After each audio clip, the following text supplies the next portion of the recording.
Hello everyone, hope you are all fine. So आप सब अच्छे से होंगे। हमने स्टार्ट किया था जेकेपी कांस्टेबल कोर्स, और आज जो रहेगा आपका जो एमसीक्यू सेशन रहेगा वो जीके एंड करंट पे आपके 250 प्लस एमसीक्यूज आज इस मैराथन सेशन में हम कंप्लीट करेंगे। और मेरी स्पीड थोड़ी सी तेज़ रहेगी इसलिए कि क्योंकि हमें ये आपका टाइम भी बहुत कम है और सारा आपका रिवाइज हो जाएगा। जिन बच्चों ने भी अच्छे से जीके और करंट को पढ़ा है वो इसको जाके अटेम्प्ट करें और अपना लेवल देखें। 250 मोस्ट इंपॉर्टेंट एमसीक्यूज हैं। जो बच्चा जिसने कुछ भी नहीं पढ़ा है वो भी एटलीस्ट ये 250 पढ़ के जाए। एटलीस्ट 15 क्वेश्चंस आपको डायरेक्ट यहाँ से देखने को मिलेंगे आउट ऑफ 25 में से। स्टार्ट करते हैं। जितने भी 25 टॉपिक्स आपको मेंशन थे उनमें से हर एक टॉपिक्स में से 20 15 क्वेश्चंस मैंने कंपाइल किए और पूरी एक आपके लिए जीके और करंट का एक सेशन लाया और बहुत ही एक फ्रूटफुल रहेगा आपके लिए सेशन। बिना टाइम वेस्ट किए हम डायरेक्ट स्टार्ट करते हैं। 250 बेस्ट एमसीक्यूज रहेंगे आपके जेकेपी कांस्टेबल कोर्स के लिए। और जो भी बच्चे फर्स्ट टाइम इस वीडियो को देख रहे हैं सबसे पहले चैनल को सब्सक्राइब कर ले, बेल आइकन को प्रेस करें ताकि कोई भी नया वीडियो अपलोड हो तो उसकी नोटिफिकेशन आपको मिले। और हमारे टेलीग्राम चैनल को ज्वाइन करने के लिए डिस्क्रिप्शन में लिंक है, वहाँ से आप ज्वाइन कर सकते हो। इसकी पीडीएफ बाद में हम शेयर कर देंगे। जो हमारा पेड ग्रुप चल रहा है वहाँ पे आपको मिल जाएगी। और ये बेस्ट 250 एमसीक्यूज रहने वाले हैं। एटलीस्ट ज़रूर बहुत ज़्यादा हाई स्पीड पे भी इसको देख के जाना। अब आप 1.25 या 1.75 पे भी देख के ज़रूर जाना है इसको। स्टार्ट करते हैं। हमारा जो क्वेश्चंस रहेंगे मैं एक्सप्लेनेशन नहीं दूंगा और बहुत तेज़ चलूँगा ताकि ये वीडियो कम टाइम में बन जाए। फर्स्ट क्वेश्चन हमारे पास रहेगा यहाँ पे, करेंटली हाउ मनी मेंबर्स, सारिक के कितने मेंबर्स हैं। सारा कुछ पढ़ाया हुआ है आपको, तो सारिक के टोटल हमारे पास कितने मेंबर्स हैं, 8 मेंबर्स हैं। नेक्स्ट क्वेश्चन, स्पीड जो होगी बहुत थोड़ी तेज़ ही होगी तो उस चीज़ को मैनेज कर लेना।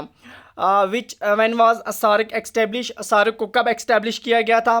आपके पास 4 ऑप्शन हैं, आपको ऑप्शन देना है इनमें से। सेकंड का जो आंसर रहेगा that is D part 1985। Next question हमारे पास, where is the headquarters of SAARC, यानी सार्क के हेडक्वार्टर्स कहाँ पे। Manila, Kathmandu, Nepal, New Delhi, Jakarta. 4 option से इसका आंसर रहेगा, सॉरी आंसर में छुपा के रखूंगा, B part Kathmandu. Next question आपके पास है, who is the current secretary general of SAARC. SAARC के इस वक्त करंट सेक्रेटरी जनरल कौन है इस टाइम। इसके करंट सेक्रेटरी जनरल आपको बोलने हैं। इसका करंट इस वक्त जो सेक्रेटरी जनरल हैं वो हैं Golam Sarwar, C part. Fifth का आपके पास यहाँ पे, which of the following country is not a member of SAARC. आपको बताना है इनमें से सार्क का मेंबर कौन सा नहीं है। म्यांमार, भूटान, नेपाल, मालदीव्स। इसके लिए ट्रिक बताई थी पैन एमीबियस, तो उससे आप निकाल सकते हो, that is Myanmar is not a member of SAARC. Next question आपके पास है, एसीन का फुल फॉर्म। ये बहुत इंपॉर्टेंट है, सार्क और एसीन के दोनों के फुल फॉर्म्स पता होने चाहिए। सबको बेसिक सा पता होगा ये क्वेश्चन। सार्क का जो फुल फॉर्म है association of south east Asian nations, A part. Next question आपके पास है, how many members are in ASEAN. ASEAN के अंदर टोटल कितने मेंबर्स हैं, 18, 67, 10, 53। बेसिक सा क्वेश्चन, दैट मीन्स उसके अंदर 10 मेंबर्स हैं। इसके लिए भी ट्रिक बताई थी, टीवी क्लिप एमबीबीएस, ठीक है ना। नेक्स्ट क्वेश्चन आपका यहाँ पे, एसीन जो थी वो कब एक्स्टेब्लिश हुई थी। 63, 67, 85, 96। एसीन जो थी वो एक्स्टेब्लिश हुई थी 1967 में। नेक्स्ट क्वेश्चन आपका यहाँ पे, एसीन की जो पहली समिट थी वो कहाँ पे हुई थी। तो क्वेश्चन आपको पूछ रहा है कि एसीन की पहली समिट, आंसर दो आप, फिर मैं इसका आंसर बोलता हूँ क्या है। 9 का आंसर रहेगा सी पार्ट। एसीन की पहली समिट बाली, इंडोनेशिया में हुई थी। उसके बाद नेक्स्ट क्वेश्चन,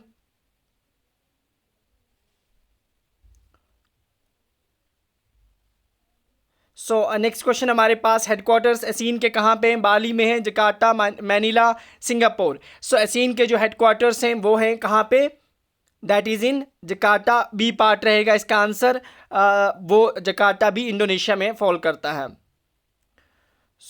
नेक्स्ट क्वेश्चन आपके पास यहाँ पे, एसीन के ऑब्जेक्टिव्स क्या हैं। आपके पास 4 ऑप्शंस दिए गए हैं। जो भी कंपटीशन होगा among the member countries for their better products के लिए उनको इंक्रीज़ करना, इकोनॉमीज़ को इंटीग्रेट करना ताकि ज़्यादा से ज़्यादा इन्वेस्टर्स आएँ और इकोनॉमिक कॉरपोरेशंस को साउथ एशिया में उस चीज़ को इंश्योर करवाना ताकि एक अच्छी स्टेबिलिटी रीजन में आ जाए बोथ बी एंड सी। सो 11 का आंसर रहेगा बोथ बी एंड सी, दोनों इसके ऑब्जेक्टिव्स थे। सो ये इंपॉर्टेंट है ये क्वेश्चन भी। नेक्स्ट क्वेश्चन आपका यहाँ पे यूनाइटेड नेशन कब फाउंड हुई, इसकी एग्जैक्ट डेट बतानी है आपको। 45, 45, 46, 47 ये दो ऑप्शन तो आपके नहीं है। सो दो बच जाते हैं, 10 अक्टूबर को या 24 अक्टूबर को। सो यूनाइटेड नेशन 24 अक्टूबर को एक्स्टैब्लिश हुई और इसी दिन यूनाइटेड नेशन डे भी सेलिब्रेट किया जाता है हर साल। ऐसे क्वेश्चन आए भी तो उस चीज़ को हैंडल कर लेना खुद ही। नेक्स्ट क्वेश्चन आपका यहाँ पे यूनाइटेड नेशन के इस वक्त करेंटली कितने मेंबर्स हैं? 92, 95, 94, 193। दैट इज डी पार्ट रहेगा 193। नेक्स्ट क्वेश्चन आपका यहाँ पे यूनाइटेड नेशन के हेडक्वार्टर्स पूछे गए कहाँ पे हैं, तो इसके हेडक्वार्टर्स बेसिक सा question, that is in A part New York के अंदर है वो। नेक्स्ट क्वेश्चन आपका यहाँ पे इस वक्त करेंटली यूएनओ के जो प्रेजेंट सेक्रेटरी जनरल हैं 2024 में, उनका नाम बताना है आपको। सो वो कौन है? ABCD आंसर्स दिए गए हैं आपके पास। सो सी पार्ट रहेगा answer, Antonio Guterres. So next question आपके पास है, इनमें से आपको बताना है कि टेन्योर कितना होता है यूनाइटेड नेशन जनरल असेंबली का जो सेक्रेटरी होते हैं एंटोनियो ग्यूटर, कितने साल के लिए अपॉइंट किए जाते हैं? 3, 4, 5, 7। सो वो हर साल जो अपॉइंट किए जाते हैं, हर 5 साल के बाद तो 5 ईयर्स उनका टेन्योर होता है। नेक्स्ट क्वेश्चन आपका यहाँ पे ऑफिशियल लैंग्वेज से पूछा गया है। यहाँ पे how many official language does United nation के अंदर कितनी ऑफिशियल लैंग्वेज से, बहुत इंपॉर्टेंट क्वेश्चन है, यहाँ पे करेक्ट कर लेना ऑफिशियल लैंग्वेज से। सो 5, 6, 7, 4 वो होती है 5। इसके लिए ट्रिक भी बताई थी, एक कंट्रीज याद करने के लिए कौन सी ट्रिक थी? फाइब्रिक्स और फेसर्स। तो ये आप देख सकते हो वहाँ पे जो मैंने थ्योरी में सारा कुछ आपको कवर करवाया है। यहाँ पे आपसे क्वेश्चन पूछा गया है, बिल्कुल आपको बताना है परमानेंट और नॉन परमानेंट मेंबर्स कितने हैं। जो यूनाइटेड नेशन सिक्योरिटी काउंसिल एक ऑर्गन है यूएनओ का, उसके परमानेंट और नॉन परमानेंट दोनों में एक ही क्वेश्चंस मैंने दोनों में कंपाइल किया ताकि चीज़ें जल्दी जल्दी कवर हों। सो परमानेंट कितने होते हैं? जब पता होगा आपको, परमानेंट 5 होते हैं, नॉन परमानेंट 10 होते हैं। तो आंसर सी पार्ट रहेगा और परमानेंट के नाम आपको ज़रूर पता होने चाहिए। यहाँ पे आपको बताना है इनमें से कौन सा परमानेंट मेंबर नहीं है यूनाइटेड नेशन सिक्योरिटी काउंसिल का। तो ट्रिक पता है आपको, वो लगाओ और वो उससे आपको पता चल जाएगा। फ्रांस भी है, चाइना भी है, यूनाइटेड किंगडम भी है, जर्मनी नहीं है। सी पार्ट आएगा इसका आंसर। सो नेक्स्ट क्वेश्चन आपका यहाँ पे, who is the present 2024 president? United nation general assembly के इस वक्त प्रेसिडेंट कौन है? बैन की मून है, कोफी अनान है, फिलिमोन यांग है या अरीना बोकावा है? सो इस वक्त प्रेजेंटली जो है वो फिलिमोन यांग जो है इस वक्त present United nation general assembly के प्रेसिडेंट होते हैं और हर साल बनाए जाते हैं, याद रखना टर्म इसकी। नेक्स्ट क्वेश्चन आपका यहाँ पे, इनमें से बताना है कौन सा यूनाइटेड नेशन का ऑर्गन नहीं है। इसके ऑर्गन्स मैंने आपको कवर करवाए हैं, आपको सारे पता होने चाहिए। आपको बताना है कौन सा नहीं है। इंटरनेशनल कोर्ट ऑफ जस्टिस ये भी है, इकोनॉमिक एंड सोशल काउंसिल ये भी है, सेक्रेटरीट भी है, international monetary fund it's not a member of, sorry it's not organ of this united nation. So answer D part. Next question आपका यहाँ पे, आपको बताना है इसमें से in which of the following session of the Indian National Congress का कौन सा सेशन हुआ was Congress was split between the two groups, moderate और एक्सट्रीमिस्ट्स में जब कांग्रेस बट गई थी वो कौन सा सेशन हुआ था? आपको मॉडर्न हिस्ट्री से ये क्वेश्चन है। सूरत, लखनऊ, दिल्ली, मुंबई, वो सूरत सेशन था 1907 में जब वो कांग्रेस 2 धड़ों में बट गई थी। तो ए पार्ट रहेगा इसका आंसर। सॉरी, इसके बाद नेक्स्ट हमारे पास जो रहेगा वो क्वेश्चन है यहाँ से, सरदार वल्लभ भाई पटेल की बात करें, बहुत ही इंपॉर्टेंट प्रोमिनेंट लीडर थे इसके, जिन्होंने फ्रीडम के लिए काफ़ी जदोजहद की। तो सरदार Vallabh Bhai Patel the leader of which of the following movements, वो किस लीडर थे, किस मूवमेंट्स के जिसको लीड किया उन्होंने? स्वदेशी मूवमेंट, अरोल्टा सत्याग्रह, बरदोली सत्याग्रह, बंधन मूवमेंट, एंड वो सी पार्ट रहेगा, बरदोली सत्याग्रह को लीड कर रहे थे सरदार वल्लभ भाई पटेल। और सो नेक्स्ट क्वेश्चन आपका यहाँ पे, क्रिप्स मिशन जो था वो कब आया इंडिया में, आपको बताना है क्रिप्स मिशन कब आया था। सो आप बोलो इसका आंसर और फिर मैं बोलता हूँ इसका आंसर क्या आएगा। क्रिप्स मिशन जो था वो इंडिया में आया था, बी पार्ट रहेगा 1942 में। सो बी पार्ट इसका आंसर रहेगा। सो नेक्स्ट क्वेश्चन आपका यहाँ पे उसके बाद है गदर पार्टी की बात करें, जो कि 19 नवंबर 1913 में फाउंड हुई सैन फ्रांसिस्को यूएसए में, और इसके फाउंडर जो थे उनका नाम आपको बोलना है कि इसके फाउंडर कौन थे, किसके गदर पार्टी के। तो इसके फाउंडर जो थे वो डी पार्ट आएगा, ए और बी, मैडम बिकम जी कामा और लाला हरदयाल दोनों इसके फाउंडर थे जो गदर पार्टी थी। सो आंसर रहेगा, सॉरी इसका आंसर दोनों पार्ट नहीं आएगा, लाला हरदयाल जो थे, बिकम जी नहीं थी, बी पार्ट आएगा इसका आंसर, जो गदर पार्टी के फाउंडर थे। नेक्स्ट बात करेंगे पूना पैक्ट की बात करेंगे। तो पूना पैक्ट जो था ये एक एग्रीमेंट साइन हुआ था 1932 में। सो ये एग्रीमेंट उस टाइम किसके बीच में साइन हुआ था, नेहरू अम्बेडकर, गांधी अम्बेडकर, या मालवीय अम्बेडकर, या गांधी या नेहरू के बीच में। सो आंसर आप बताओ इसका। गांधी और अम्बेडकर जो है, बी पार्ट रहेगा आंसर, गांधी और अम्बेडकर के बीच में पूना पैक्ट जो था वो 1932 में साइन हुआ। मैं इस टाइम नहीं एक्सप्लेन करूंगा ये क्या होता है ये क्या नहीं, इतना टाइम नहीं है, ये सारी चीज़ें मैंने कवर की हैं। उसके बाद नेक्स्ट क्वेश्चन आपका रहेगा यहाँ पे, most important future of the government of India act 1919 जो आया उसका सबसे बड़ा फ्यूचर क्या था। सो इनलार्जमेंट ऑफ इंडियन काउंसिल्स को बढ़ाना, डायरेक्ट इलेक्शंस के प्रोविजंस लाना, डायरकी लाना प्रोविनेंस लेवल्स पे। सो all of these all of about D part रहेगा 19 का, जिसे क्लेमेंसफोर्ड रिफॉर्म्स भी कहते हैं, 1919 में जो आया था। सो नेक्स्ट आपको बताना है यहाँ पे, आपके पास ऑप्शन है, आपको अरेंज करना है इन्हें कि कौन सा विसोरी पहले आया, उसके बाद कौन आया, उसके बाद कौन आया, ऐसे क्वेश्चंस पूछे जाते हैं पीरियड के हिसाब से। आपको बोलना है पहले लॉर्ड डुफरिन आए, फिर लॉर्ड कर्जन आए, लॉर्ड क्लेमेंसफोर्ड आए, लॉर्ड एरविन आए। सो आपको आंसर पता चल जाएगा। सो देखो लॉर्ड एरविन की बात करें तो ये 1930 के बाद आए हैं, सेकंड फोर्थ का, तो फोर्थ आएगा। लॉर्ड कर्जन जो थे तब पार्टीशन ऑफ बंगाल हुई तो तब आए, 1905 की बात करें। क्लेमेंसफोर्ड जब आपको पता होगा एक्ट तो ये कब आए। ड्यूफरिन आपको पता है, ड्यूफरिन सबसे पहले आए थे इनमें से। सो आपको सीक्वेंस के हिसाब से बताना है कौन सा ऑप्शन रहेगा इसका आंसर। सो आप देखो और आंसर इसका दो। सो इसका आंसर रहेगा हमारे पास ए पार्ट। सो सीक्वेंस पहले ही से ठीक है, पहले ड्यूफरिन आए, फिर कर्जन 1905 में, 1919 में ये आए, और बाद में लॉर्ड एरविन आए थे। सो नेक्स्ट क्वेश्चन आपके पास यहाँ पे, चंपाराम सत्याग्रह की बात करेंगे तो ये कब गांधी जी ने स्टार्ट की थी। सो इसका आंसर रहेगा सी पार्ट, 1917 में स्टार्ट की थी गांधी जी ने चंपाराम सत्याग्रह मूवमेंट, ठीक है ना। नेक्स्ट क्वेश्चन की बात करते हैं यहाँ पे हम, that is in which the Indian National Congress जो थी वो कब फॉर्म्ड हुई थी। तो वो 1985 में फॉर्म्ड हुई थी। नेक्स्ट क्वेश्चन की बात करेंगे, जो खिलाफत मूवमेंट है, तो which Indian mass movements begin with the famous Dandi march से वो शुरू हुई थी। महात्मा गांधी ने स्टार्ट किया था, एक मूवमेंट शुरू हुई थी, वो खिलाफत मूवमेंट थी, नॉन कोऑपरेशन थी, सिविल डिसोबीडियंस मूवमेंट थी, या क्विट इंडिया मूवमेंट थी। ये तो हो नहीं सकती दोनों। अब बताना है नॉन कोऑपरेशन या civil disobedience movement. That was civil disobedience movement जो थी वो गांधी ने शुरू की थी कि सिविल नाफरमानी करनी है, ठीक है ना। नेक्स्ट आपको बताना है यहाँ पे, वोट स्वराज की बात करें तो पहले यूज़ किया नेहरू दादा भाई नेहरू जी ने इन द कांग्रेस सेशन। कौन सा कांग्रेस सेशन हुआ, कहाँ पे हुआ, जहाँ पे फर्स्ट टाइम स्वराज वोट को यूज़ किया गया था। आपके पास चार ऑप्शन है, 1904, 6, 7, 1916 में।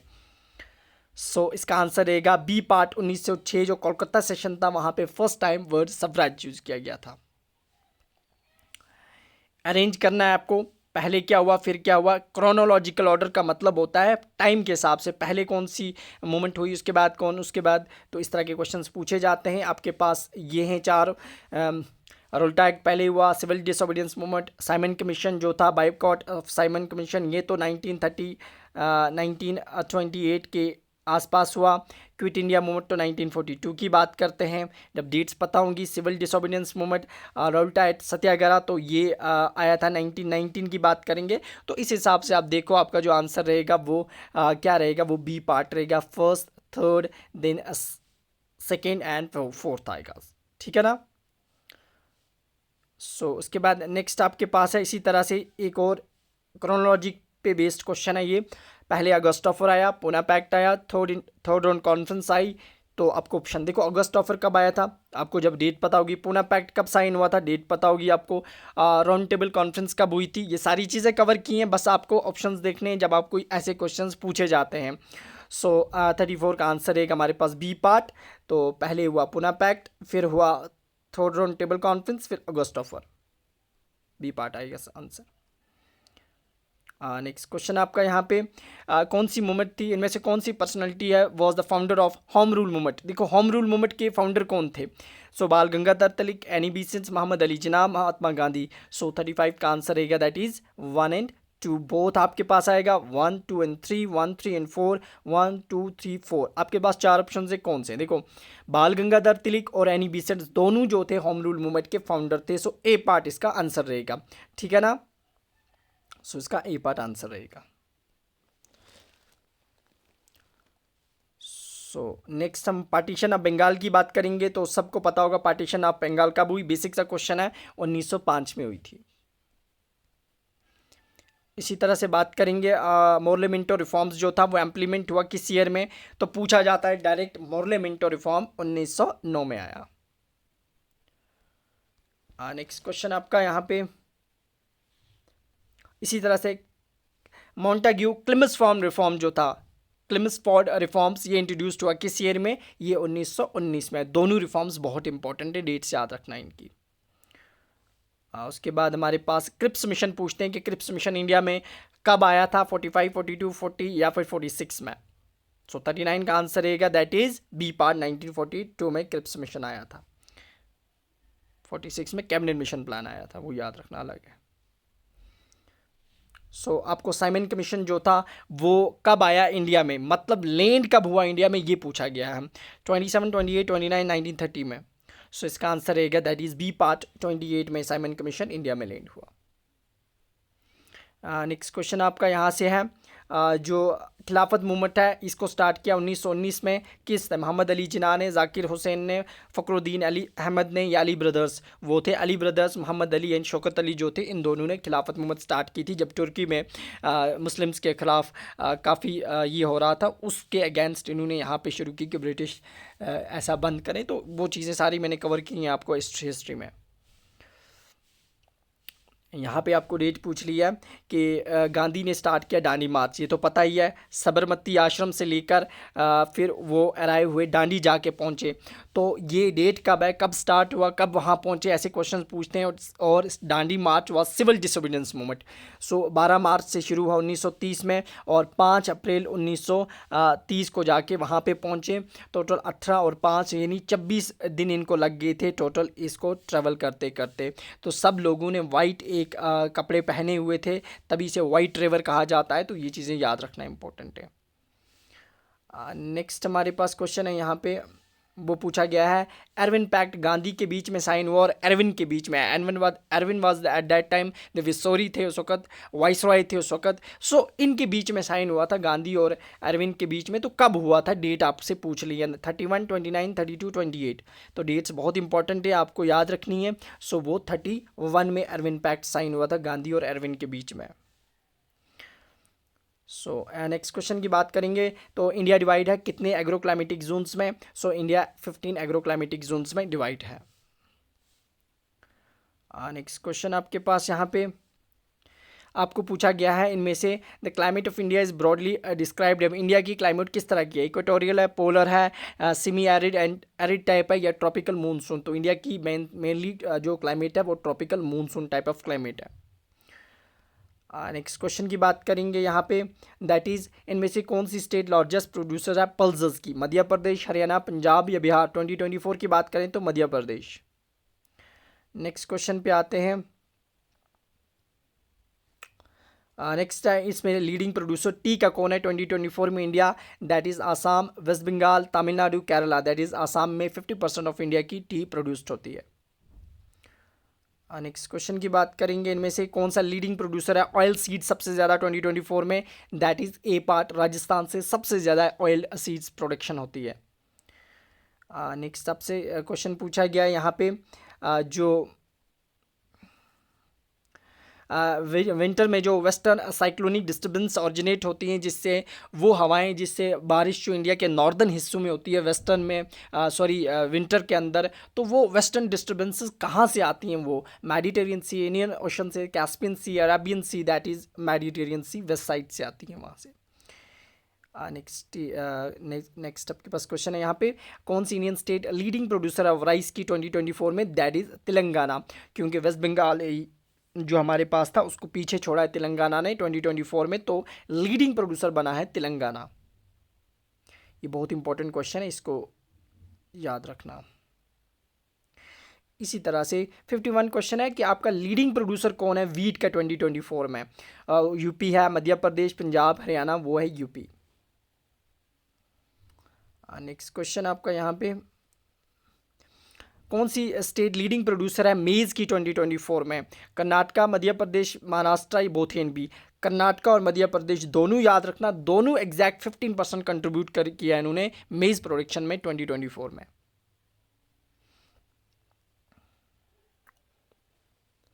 कौन सी स्टेट लीडिंग प्रोड्यूसर है कॉटन की 2024 में? दैट इज गुजरात, याद रखना इंपॉर्टेंट है। कॉटन के लिए कौन सी सॉइल बेस्ट होती है? रिगोर सॉइल, जिसको ब्लैक सॉइल बोलते हैं। ये सारी चीज़ें मैंने पहले भी डिस्कस की हैं ऑलरेडी। नेक्स्ट क्वेश्चन आपका, ज़्यादातर जो बारिशें इंडिया में होती हैं वो कौन सी रेनफॉल्स होती हैं? साइक्लोनिक, कन्वेंशनल, इल्यूसियो, ओरोग्राफिक। ओरोग्राफिक मतलब ऐसे माउंटेन्स जहाँ से हवाएं आई ठंडी और यहाँ से वो ऊपर जाती हैं, तो माउंटेन से टकराती हैं और फिर यहाँ पे बारिशें होती हैं। ओरोग्राफिक टाइप ऑफ रेनफॉल होती है। ये जो होता है वो जो होता है रेन शेडो एरिया कहते हैं, जिसकी दूसरे साइड में बारिशें नहीं होती, तो इस साइड में बारिशें होती हैं। सारी चीज़ें मैंने आपको थियोरेटिकल पार्ट में कवर करवाई हैं। Which state receive the rainfall most from the north east? से जो मूनसून्स आती हैं यहाँ से, उनसे बारिशें सबसे ज़्यादा किस स्टेट में पड़ती हैं? वो बहुत बार ये क्वेश्चन पूछा गया है, दैट इज़ तमिलनाडु के अंदर सबसे ज़्यादा बारिशें नॉर्थ ईस्ट मूनसून से होती हैं। दुनिया में सबसे ज़्यादा जो बारिश रेनफॉल रिकॉर्ड की जाती है वो इंडिया के अंदर, और कौन सी जगह है वो? माइसन राम जो है, जो मेघालय के अंदर है, वहाँ सबसे ज़्यादा बारिश रिकॉर्ड की जाती है। नेक्स्ट क्वेश्चन आपका यहाँ पे, कौन से किसको फादर ऑफ इंडियन कॉन्स्टिट्यूशन कहते हैं? तो father of Indian constitution BR Ambedkar को कहते हैं। ये पार्ट क्वेश्चन यहाँ से पूछा गया है कि कॉन्स्टिट्यूशन को अडेप्ट कब किया गया? केम इनटू फोर्स, दो क्वेश्चन यहाँ से बनेंगे। अडेप्ट कब किया गया? जिस दिन, अभी इसको लागू नहीं किया गया, जस्ट अडेप्ट किया गया था, वो 26 जनवरी को नहीं किया था, 26 नवंबर 1949, नवंबर का महीना था लेकिन 26 डेट थी, तो 1949 को अडॉप्ट किया गया। ये चीज़ बहुत इंपॉर्टेंट है। नेक्स्ट इसी पे साथ में मैंने क्वेश्चन 7 फिर से ये एक क्वेश्चन बनाया ताकि आप कंफ्यूज नहीं होना कि कब केम इनटू फोर्स। दो चीज़ें, अडैप्ट और केम इनटू फोर्स में बहुत फ़र्क होता है। वो हुआ 26 जनवरी 1950 को constitution of India came into force आया, जिस दिन हर साल 26 जनवरी हम as a republic day celebrate करते हैं। ये चीज़ें याद रखना। नेक्स्ट क्वेश्चन आपका, इंडियन कॉन्स्टिट्यूशन के अंदर टोटल आपको, जब इंडियन कॉन्स्टिट्यूशन बना तो तब उसके अंदर कितने पार्ट्स थे, कब उसके अंदर कितने शेड्यूल्स थे, कितने आर्टिकल्स थे? तो ए पार्ट रहेगा 395 आर्टिकल्स थे, 22 पार्ट्स थे, 8 शेड्यूल्स थे।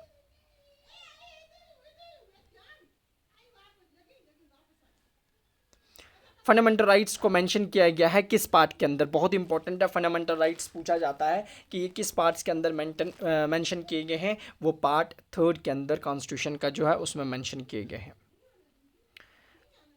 नेक्स्ट क्वेश्चन आपसे पूछा गया है कि जो फंडामेंटल राइट्स हैं उन्हें किस आर्टिकल से किस आर्टिकल तक फंडामेंटल राइट्स आते हैं? तो ये इंपॉर्टेंट है, बी पार्ट रहेगा, आर्टिकल 12 से आर्टिकल 35 तक फंडामेंटल राइट्स कवर होते हैं। नेक्स्ट क्वेश्चन है यहाँ पे कि जो फंडामेंटल राइट्स थे उन्हें किस कॉन्स्टिट्यूशन से लिया गया था? बहुत इंपॉर्टेंट है, वो USA के कॉन्स्टिट्यूशन से इन्हें लिया, क्योंकि हमारा कॉन्स्टिट्यूशन जो है वो डिफरेंट कंट्रीज़ के कॉन्स्टिट्यूशन से मिल के बना हुआ है। कोई ना कोई चीज़ हर एक कॉन्स्टिट्यूशन से कलेक्ट की गई है। नेक्स्ट क्वेश्चन आपका यहाँ पे है, इनमें से कौन सा आर्टिकल है जिसे heart and soul of the constitution कहा जाता है? दिल और रूह मानी जाती है कॉन्स्टिट्यूशन की, वो एक आर्टिकल है, बहुत इंपॉर्टेंट है, बहुत बार एग्जामिनर पूछता है। वो आर्टिकल 32 है, जिसे बोलते हैं, कभी ऐसा भी लिखा होगा, constitutional remedies. Constitutional remedies also known as heart and soul of the constitution और आर्टिकल 32, जिसमें आपका कोई भी अगर आर्टिकल की किसी भी फंडामेंटल राइट्स की वायलेशन हो रही है तो आप हाई कोर्ट सुप्रीम कोर्ट के पास जा सकते हो कि हमारी वायलेशन हो रही है इस आर्टिकल के अकॉर्डिंगली। ये सारी चीज़ें मैंने कवर की हैं डिटेल में। आपको बताना है कि total fundamental duties fundamental rights कितने इंडियन कॉन्स्टिट्यूशन के अंदर, 6, 7, 8, 9। सो आपका आंसर रहेगा ए पार्ट, टोटल 6 फंडामेंटल राइट्स हैं हमारे इंडियन कॉन्स्टिट्यूशन के अंदर। क्वेश्चन यहाँ से पूछा गया है कि कितने फंडामेंटल ड्यूटीज़ हैं आपके कॉन्स्टिट्यूशन के अंदर, 10, 12, 11, 9। तो टोटल फंडामेंटल ड्यूटीज़ जो हैं वो 10 हैं। ए पार्ट रहेगा आंसर। इसी तरह से फंडामेंटल ड्यूटीज़ को किस कॉन्स्टिट्यूशन के किस पार्ट में मेंशन है, जैसे फंडामेंटल राइट्स को पार्ट 3 में है तो फंडामेंटल ड्यूटीज़ किसके अंदर है, बहुत इंपॉर्टेंट है, तो वो पार्ट 4 ए के अंदर है। ये चीज़ याद रखना, पार्ट 4 ए के अंदर जो है वो फंडामेंटल ड्यूटीज़ मेंशन है। नेक्स्ट क्वेश्चन आपका कौन सा आर्टिकल है, all the fundamental duties are dealt by single. देखो सारी फंडामेंटल ड्यूटीज जो एक ही आर्टिकल में आती हैं और उसका नाम बहुत इंपॉर्टेंट है, वो है आर्टिकल 51A जो है, उसके अंदर सारे फंडामेंटल ड्यूटीज आ जाती हैं। सो नेक्स्ट क्वेश्चन आपका यहाँ पे इसी तरह से जो कॉन्स्टिट्यूशन ऑफ इंडिया है वहाँ पे जो directive principles of state policy है, जिन्हें DPSPs बोलते हैं, DPSPs directive principle of state policies, इन्हें किस कॉन्स्टिट्यूशन से इंडियन कॉन्स्टिट्यूशन में लाया गया था, तो DSPs को हमने लाया था आयरलैंड कॉन्स्टिट्यूशन से। डी पार्ट आएगा इसका आंसर। नेक्स्ट क्वेश्चन आपका है जो हमारे पास directive principles of state policies हैं, ये इंडियन कॉन्स्टिट्यूशन में किस आर्टिकल से किस आर्टिकल तक directive principles of state policies आ जाती हैं, 36 से 51, 34, 36 से 52, 36 से 54। तो आंसर जो आपका रहेगा इसका वो है हमारे पास ए पार्ट, 36 से 51 तक।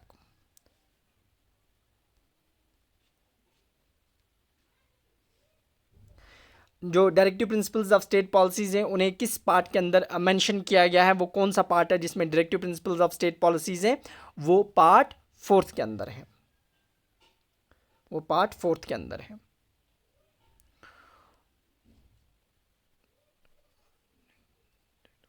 फंडामेंटल फिर नेक्स्ट क्वेश्चन हमारे पास है यहाँ पे,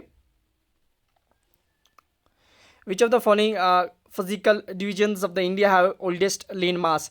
कि नहीं सबसे ज़्यादा जो ओल्डेस्ट लैंड मास कौन सा है, हिमालयाज़ माने जाते हैं, नॉर्दर्न प्लेन्स, पेनिसुलर प्लेट्यूज या इंडियन डेजर्ट्स हैं। सो सी पार्ट रहेगा, वो इंडियन पेनिसुला जो है इनमें से सबसे oldest land mass of India माना जाता है। तो ये चीज़ याद रखना इंपॉर्टेंट है। सो डायरेक्टिव प्रिंसिपल्स को पार्ट 4 में है और फंडामेंटल राइट्स को फंडामेंटल ड्यूटीज़ को पार्ट 4 के अंदर है, ये चीज़ ठीक करना। सो नेक्स्ट आपके पास यहाँ पे क्वेश्चंस है, आपको बताना है, अरेंज करना है लोकेशन फ्रॉम नॉर्थ से साउथ की तरफ जब जाते हैं तो पहले क्या आएगा, फिर क्या आएगा, फिर क्या आएगा, फिर ये आपको पहले काराकोरम रेंज आएंगी, ये जम्मू कश्मीर रेंज से, लद्दाख, ज़नस्कार, पीर पंजाल। सो सबसे पहले कौन सा रेंज आएगा, इस तरह के क्वेश्चंस बहुत बार पूछे गए हैं। सो हमारे पास सी पार्ट इसका आंसर रहेगा। सी पार्ट में पहले नंबर पर आएगा काराकोरम रेंज, सेकेंड पे आएगा लद्दाख, थर्ड पे आएगा ज़नस्कार और फिर आएगा पीर पंजाल। ये सारी चीज़ें एक्सप्लेन की हुई मैंने। नेक्स्ट क्वेश्चन आपका है कि 9 डिग्री चैनल जो है वो किन दो को सेपरेट करती है, चैनल्स पे पूछा जाता है क्वेश्चन। सो वो है बी पार्ट, वो लक्षद्वीप और मिनिकॉय जो आइलैंड्स हैं इनको अलग करने का काम 9 डिग्री चैनल का है। ज्योग्राफी से क्वेश्चन है आपका, physical divisions of India.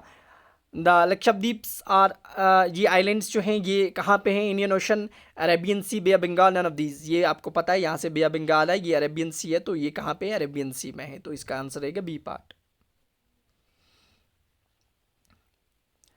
Questions आपके पास यहाँ पे हैं, consider the following statement, Anamudi is the highest peak of the western Ghat, it's in Tamil Nadu. आपको करेक्ट ऑप्शन बताना है, ओनली 1 है, 2 है, बोथ है, नन ऑफ दीज। देखो अनामुंडी जो है वो highest peak of the western Ghat है, लेकिन वो तमिलनाडु के अंदर नहीं है, ये गलत है। So only option only 1 is the correct answer इसका होगा। सो ए पार्ट रहेगा इसका आंसर करेक्ट। आपको बताना है कि which country shares longest border with India, यानी इंडिया के साथ किस कंट्री की सबसे ज़्यादा बॉर्डर है?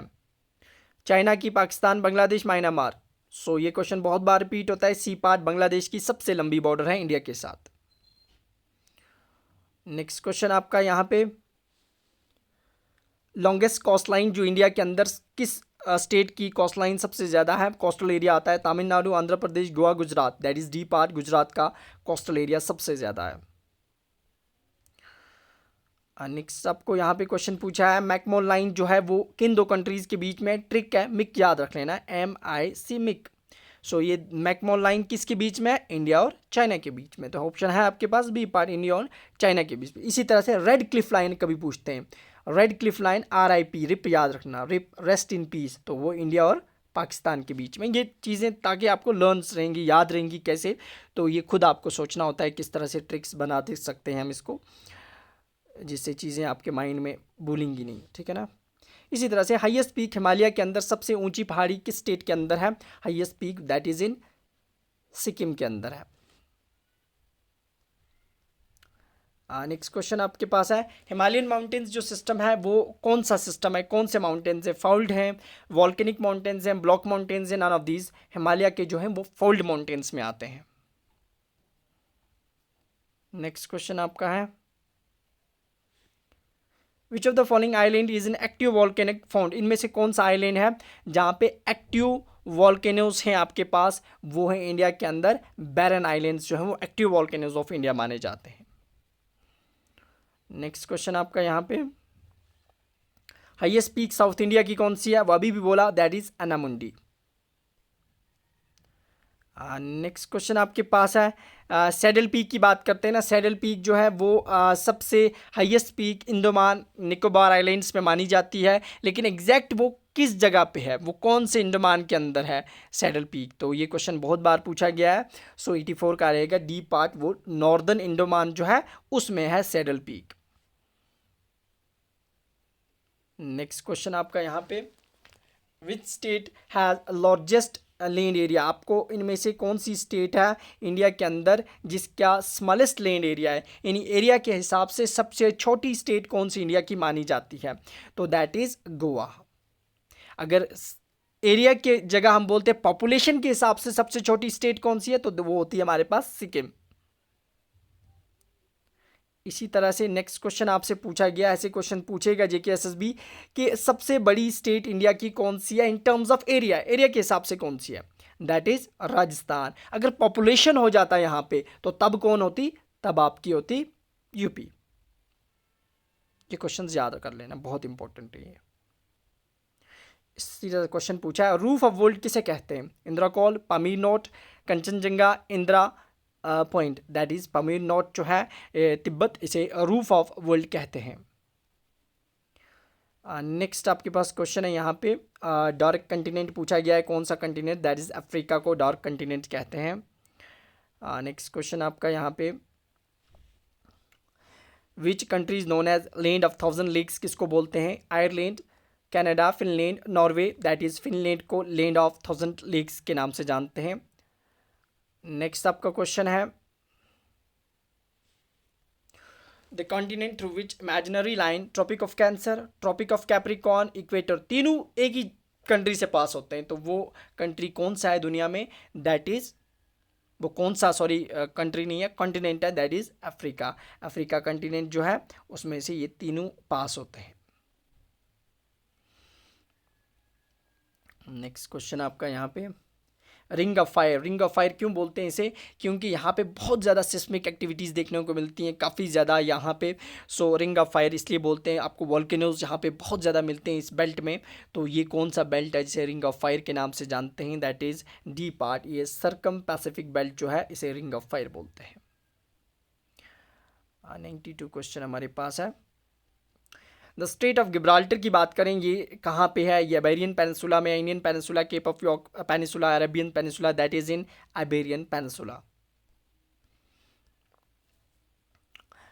रिवर नाइल की बात करें तो उसका ओरिजिन कहाँ से होता है, किस लेक से होता है? लेक विक्टोरिया, निसर, चाड, किया।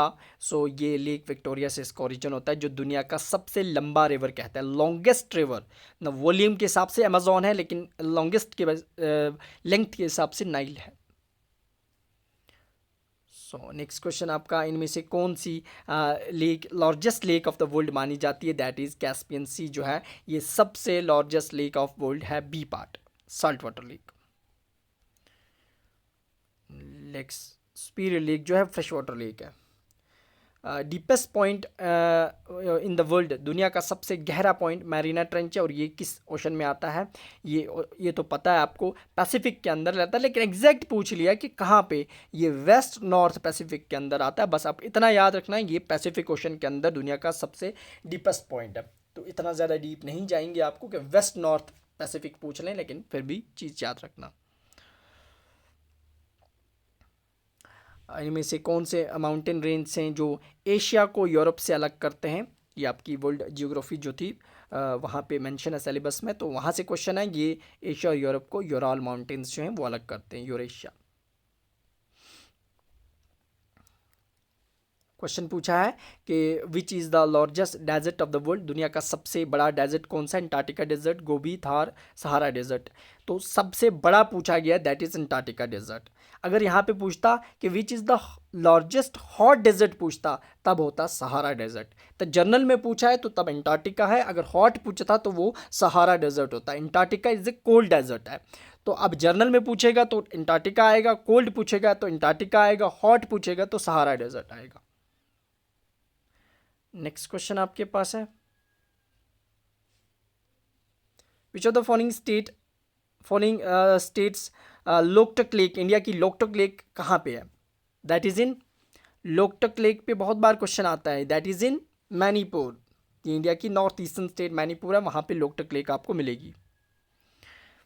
नेक्स्ट क्वेश्चन आपका यहाँ पे, इनमें से कौन सी लेक है जो मेटेओराइट इम्पैक्ट से बनी थी?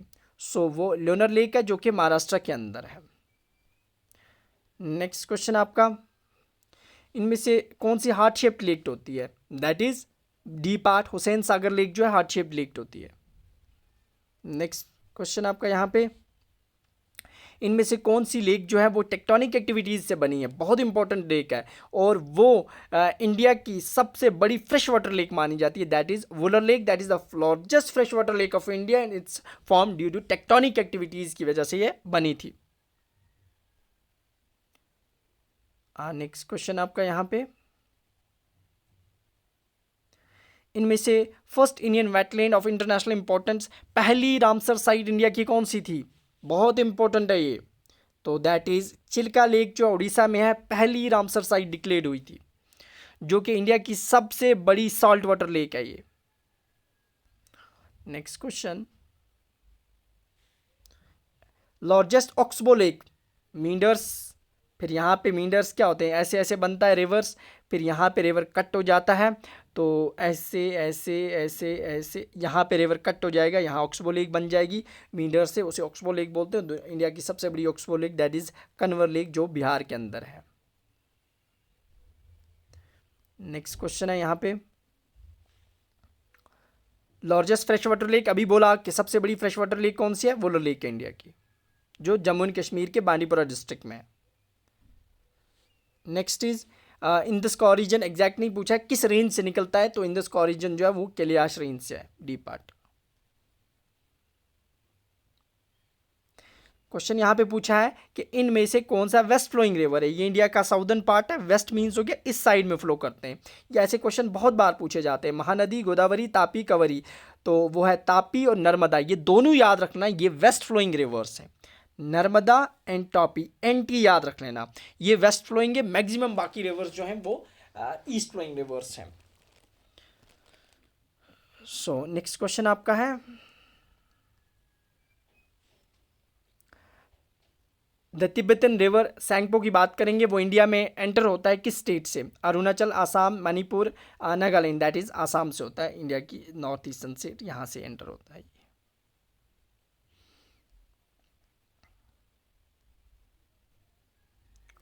किस रिवर को सौरव ऑफ बंगाल बोलते हैं? बहुत बार क्वेश्चन रिपीट हुआ है, दामोदर को सौरव ऑफ बंगाल बोलते हैं। नेक्स्ट क्वेश्चन आपके पास है, इनमें से कौन सा हमारे पास main river of the Jammu and Kashmir state का माना जाता है Jhelum, Indus, Chenab, Nubra, that is Jhelum को main river of Jammu and Kashmir कहते हैं। नेक्स्ट क्वेश्चन है which are the following river को विरध गंगा या दक्षिण गंगा दोनों टर्म्स इसको बोलते हैं, वो कौन सा रिवर है जिसको विरध गंगा या दक्षिण गंगा के नाम से पुकारते हैं? दैट इज गोदावरी रिवर, जो साउदर्न इंडिया का सबसे बड़ा बेसन एरिया, जिसका सबसे ज़्यादा सबसे बड़ा रिवर भी माना जाता है साउदर्न इंडिया का। नेक्स्ट क्वेश्चन आपको यहाँ पे वर्ल्ड का सबसे ऊंचा ब्रिज जो बनाया गया है रेल ब्रिज, वो जम्मू एंड कश्मीर के अंदर बना है, सबको पता है, लेकिन वो किस रिवर पे है? वो है बी पार्ट चिनाब रिवर पे। टोटल लेंथ पूछ ली आपको यहाँ पे गंगा की, गंगा सबसे लॉन्गेस्ट रिवर ऑफ इंडिया है, तो इसकी टोटल लेंथ कितनी है? तो वो 2500 किलोमीटर है। कुछ बुक्स 25-25 किलोमीटर लिखती हैं, कुछ 25-50 लिखती हैं, तो एवरेज में जनरल में अप्रोक्सीमेट आप 2500 किलोमीटर्स याद रखना। आपको पूछा है कि फसल बीमा योजना, आपकी फसल कोई क्लैमिटी हुई, अर्थक्विक हुआ, फ्लड्स आए, खराब होगी, तो उसके लिए गवर्नमेंट आपको पैसा देगी। तो फसल बीमा योजना को किस साल में लॉन्च किया गया था?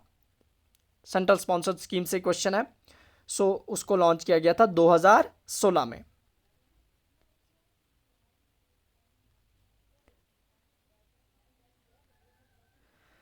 स्वच्छ भारत मिशन जो है ग्रामीण जिसे बोलते हैं, उसे अचीव किया गया to clean and open the defecation free, कि इंडिया को बिल्कुल ओपन डेफिकेशन फ्री बनाना है। कि एग्जैक्ट डेट कब बोली थी? स्वच्छ भारत मिशन तो 2014 में स्टार्ट हुआ, लेकिन इन्होंने बोला कि हम 2019 2 अक्टूबर तक ये चीज़ अचीव कर लेंगे। बाद में फिर स्वच्छ मिशन 2.0 शुरू हुआ, दूसरा, जो 19 के बाद आगे कंटिन्यू है। सो नेक्स्ट क्वेश्चन आपका यहाँ पे है, इसमें पूछा गया है कौन सी स्कीम जो है that is aimed to develop a girl child in the country, एक लड़की को डेवलप करने के लिए एक स्कीम लॉन्च की गई। विद्या लक्ष्मी थी, प्रधानमंत्री शिशु विकास योजना, प्रधानमंत्री सुकन्या समृद्धि योजना, या बाला सुरक्षा योजना। दैट वाज सी पार्ट आपके पास है थर्ड, दैट इज समृद्धि योजना जो थी वो एक गर्ल चाइल्ड को डेवलप करने के लिए ये लॉन्च की गई। नेक्स्ट क्वेश्चन है प्रधानमंत्री उज्ज्वला योजना की बात करेंगे, तो इसे लॉन्च किया गया किस ईयर में? सो इसका आंसर रहेगा डी पार्ट 2016 में उज्ज्वला योजना स्टार्ट की गई। सो इंपॉर्टेंट है ये याद रखना कब स्टार्ट की गई थी, जिसमें सिलेंडर्स जो होंगे वो प्रोवाइड किए जाएंगे, जो भी लोग होंगे इसमें फॉल करते होंगे उनके लिए। सो नेक्स्ट क्वेश्चन आपका यहाँ पे है age to enrol in PM Jeevan Jyoti, जो पीएम जीवन ज्योति बीमा योजना थी उसमें कितने साल से कितने साल के लोग उसमें आ जाते हैं? 18 साल से लेकर 50, 18 से 40, तो इसका आंसर रहेगा दैट इज़ 18 से 50 बी पार्ट रहेगा इसका आंसर, सेकंड पार्ट। तो ये लोग इसमें अपने आप को एनरोल कर सकते हैं। नेक्स्ट क्वेश्चन आपका यहाँ पे है NABARD national bank for agriculture rural development, full form याद रखना। इस बैंक को कब एस्टेब्लिश किया गया? 12 जुलाई 1982 में, बी पार्ट रहेगा इसका आंसर। नेक्स्ट आपका क्वेश्चन है यहाँ पे एग्रीकल्चर जो है वो हमारे टोटल जीडीपी 2026 में कितना कंट्रीब्यूट कर रहा है? Agriculture sector 14, 16, 18.2, 10.5, that is C part रहेगा 18.2%। ग्रॉस डोमेस्टिक प्रोडक्ट में ये चीज़ें कवर करवाई हैं मैंने। यहाँ पे क्वेश्चन आपका कि इंडियन इकोनॉमी में इंडिया की रैंक किस पोजीशन पे है परचेजिंग पावर पैरिटी के कंपैरिजन में देखा जाए, अगर इस चीज़ को कंसिडरेशन में लिया जाए तो इंडिया की रैंक जो है वो किस नंबर पे आता है वर्ल्ड की इकोनॉमीज़ में? So India is the third largest economy of world in terms of PP purchasing power parity. They purchasing power parity हो गया, एक बास्केट ऑफ फ्रूट है, मानते हैं वो इंडिया में इतने रुपीज़ में, पाकिस्तान में उसकी कितनी वैल्यू होगी उसी रुपीज़ में, फिर इसी तरह से यूएसए में कितनी होगी, that is purchasing power parity.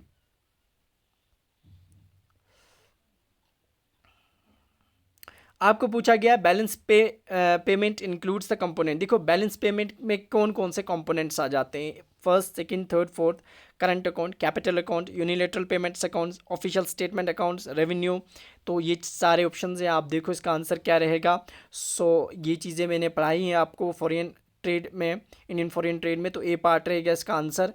That is इसमें करंट अकाउंट भी आता है, कैपिटल, यूनिलेटरल पेमेंट्स भी आते हैं, ऑफिशियल स्टेटमेंट्स भी आ जाती हैं। Balance of payment account of an economy is related to balance of payment का मतलब किससे है? वो ज़्यादातर होता है agriculture sector, external sector, government sector या private. That is related to external sector. The balance of export import का जो बैलेंस होना, गुड्स का बाहर जाना यहाँ आना, उसको बोलते हैं, अगर दोनों में बैलेंस होगा, एक्सपोर्ट इम्पोर्ट के बराबर होगा, तो उसे बैलेंस ऑफ ट्रेड कहते हैं। सो डी पार्ट रहेगा इसका आंसर फोर्थ। वो सबसे बड़ी प्रॉब्लम जो इंडिया में इंडियन फॉरेन ट्रेड में वो क्या है? Payments of imports in rupees, increasing quantity of export, unfavourable terms of the trade के नॉन ऑफ दीज। सबसे बड़ी प्रॉब्लम होती है इंडियन फॉरेन ट्रेड में, कुछ ऐसी टर्म्स होती हैं वो अनफेवरेबल टर्म्स होती है, समझ ही नहीं आती, वो सबसे बड़ी प्रॉब्लम है। C part.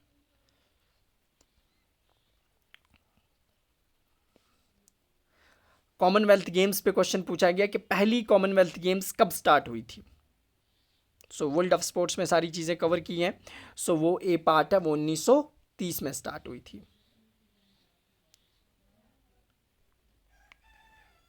2026 में जो कॉमनवेल्थ गेम्स होने वाली हैं, आप आंसर कमेंट बॉक्स में लिखोगे, वो कौन सा कंट्री होस्ट करेगा। ये बटरफ्लाई स्ट्रोक्स की बात करते हैं। बटरफ्लाई स्ट्रोक है, ये कुछ टर्म्स होती हैं जो हर एक स्पोर्ट्स में यूज़ की जाती हैं। बटरफ्लाई स्ट्रोक जो होता है ये किस स्पोर्ट से रिलेटेड है? Wrestling, volleyball, tennis, swimming. So इसका आंसर रहेगा डी पार्ट, स्विमिंग में बटरफ्लाई स्ट्रोक का यूज़ किया जाता है।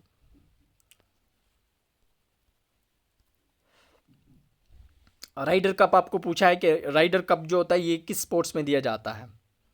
चीज़ें मैंने सारी कवर करवाई हैं। राइडर कप जो है ये किस स्पोर्ट में दिया जाता है? ये गल्फ में दिया जाता है। ट्रिक भी बताई थी कैसे याद कर सकते हो ये चीज़ें। थॉमस कप इसी तरह से पूछ लिया कि थॉमस कप किस में दिया जाता है, ये किस स्पोर्ट से रिलेटेड है? ये है बैडमिंटन से। डी पार्ट रहेगा इसका आंसर। टी भी याद रखना। नेक्स्ट, संतोष ट्रॉफी आपसे पूछ ली, ये किस में दी जाती है, ये किस स्पोर्ट से रिलेटेड है? That is B part, football से रिलेटेड है संतोष ट्रॉफी। इसी तरह से नेक्स्ट क्वेश्चन आपका है, बहुत इंपॉर्टेंट क्वेश्चन है ये, जो ICC men's cricket world cup हुआ 2023 का, तो किस कंट्री ने जीता? India, Australia, New Zealand, England. So ये जो था वो जीता ऑस्ट्रेलिया ने। इसी तरह से क्वेश्चन हमारे पास, फीफा वर्ल्ड कप 2022 हुआ, अब जो नेक्स्ट 26 में होगा, तो फीफा जो लेटेस्ट हुआ है वो क्वेश्चन पूछता है एग्जामिनर, तो वो कहाँ पे हुआ था, वो मतलब वो किस कंट्री ने जीता था? सो वो अर्जेंटीना ने जीता था। फ्रांस उसमें रनर अप था, वो हार गया था, और लास्ट पे अर्जेंटीना ने 2022 का फीफा वर्ल्ड कप जीत लिया था।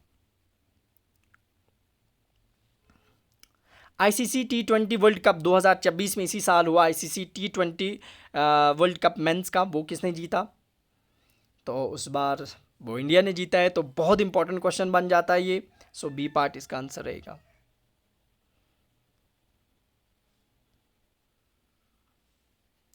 कौन सी गैस सेफ होती है? आग किसी जगह लग जाएगी, बुझाने के लिए आप सोमो ड्राइवर्स, जब सोमो गाड़ी पे, किसी भी गाड़ी पे देखोगे साइड में एक बोतल जैसी लगी होती है, उसमें गैस होती है, that is carbon dioxide. Question पूछ रहा है कि excretory system, respiratory system, reproductive, सारे सिस्टम्स होते हैं, बेसिक सी साइंस का क्वेश्चन आएगा यहाँ से। एक्सक्रीटरी सिस्टम जो होता है, यहाँ से सारे वेस्ट वगैरह रिमूव हो जाते हैं। वो सिस्टम जो इंसान के अंदर होता है, ये किसी भी लिविंग ऑर्गेनिज्म के अंदर, उसका बेसिक यूनिट क्या होता है? Neutron, neuron, nephron, nucleon, that is nephron. यहाँ पे ऐसा यूनिट्स बहुत इंपॉर्टेंट है, बेसिक ऐसा यूनिट्स पूछेगा आपको एग्जामिनर। इलेक्ट्रिक चार्ज का ऐसा यूनिट क्या है? That is coulomb. इसी तरह से आपसे यहाँ पे पूछेगा ऐसा unit of this electric current, current का ऐसा यूनिट क्या है? That is ampere. Sorry, current का क्या है? चार्ज का क्या है? कूलम। और करंट का यहाँ पे ये पार्ट नहीं आएगा, एम्पेयर है। करंट का क्या है? एम्पेयर। ये करेक्ट कर लेना, बी पार्ट आएगा इसका आंसर, एम्पेयर। नेक्स्ट क्वेश्चन आपके पास यहाँ पे है, आपको बताना है,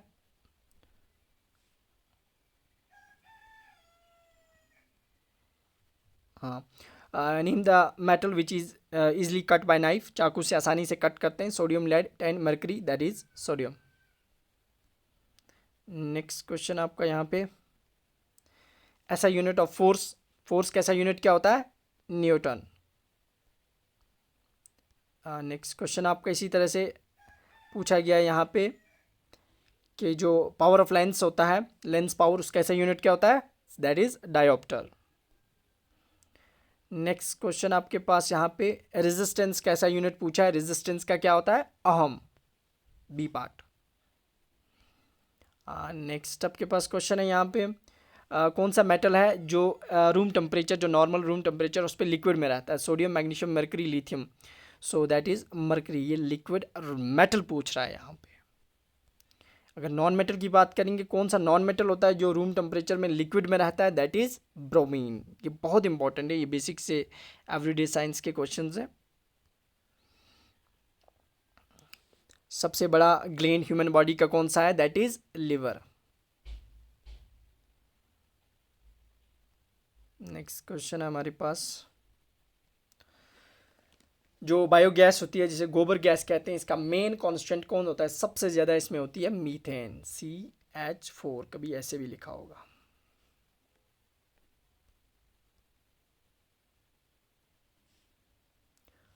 ओजोन जो होती है, जो लेयर हमें प्रोटेक्ट करती है फ्रॉम दिस अल्ट्रावायलेट रेज, जो हमें अगर आएंगी नीचे तो उससे कैंसर कॉजिंग एजेंट्स होते हैं, वो उससे प्रोटेक्ट करने के लिए ओजोन लेयर होती है, लेकिन उसमें डिप्लीशन हो रही है, उसमें सुराख हो रही है। कौन चीज़ रिस्पॉन्सिबल है उसके लिए? Carbon monoxide, carbon dioxide, chlorofluorocarbons या mercuric oxide, that is C part, chlorofluorocarbons.